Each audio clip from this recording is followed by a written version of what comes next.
Thank you for tuning in to Prophecy Snapshots. And I'm so glad and thank a lot of you that have been with me this entire time.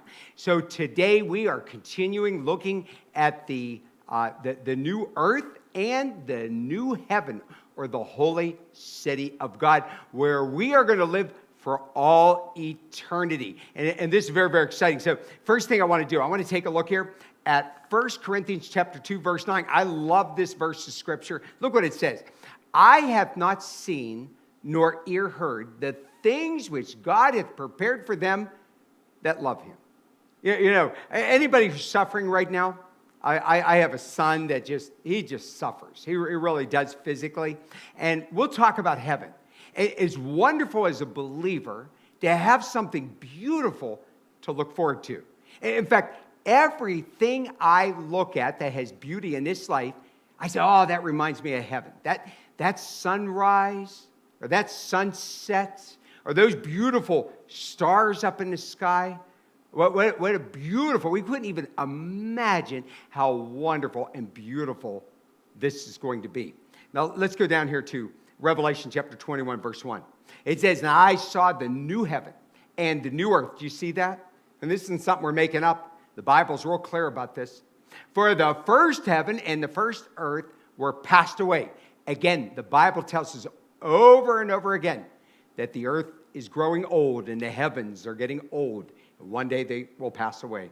And there was no more sea. Down here in Revelation 21, verse 23. And the city has no need of the sun, neither of the moon to shine in it, for the glory of God did lighten it. Now I don't have all the time in the world to do this, but it doesn't say there isn't going to be a moon, because the Bible tells us there is going to be a moon.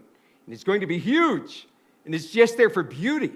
I mean, things we couldn't even imagine. But notice, because the presence of Jesus Christ and God himself is in this city, we don't need the sun. The brightness of his glory is going to be our light.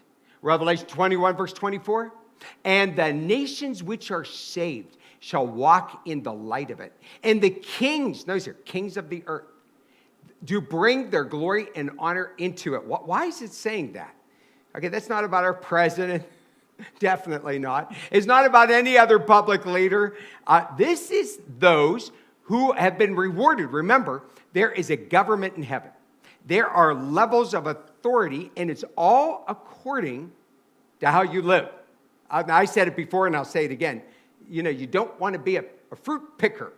I just want to warn you that. Okay, now you say, well, what's wrong with that? Heaven is wonderful for everyone, but there is honor to those who have lived for God and sacrificed and trusted in him. So there's going to be levels of people, and people are going to be at different levels of position in heaven. And this is going to carry into the new heaven and the new earth for all eternity. That's why this is so important. Look in 2 Peter chapter 3, verse 11. Seeing then all these things shall be dissolved, what manner of persons ought you to be in holy conversation and godliness? Listen, this convicts me. Now, people say to me, they're so mad about our government. They're so upset about our economy.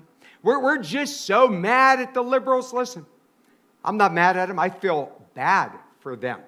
Pray for them. Witness to these people. Because, listen, this stuff in this world for eternity is not going to amount to a hill of beans. It really isn't. So we're going to keep our eyes upon the Lord, because the new earth is coming. The new heaven is coming. Listen, you want to get across the finish line, but some people are upset about how things have turned out in their life right now. I want you to know it's not how you start what matters. It's how you finish.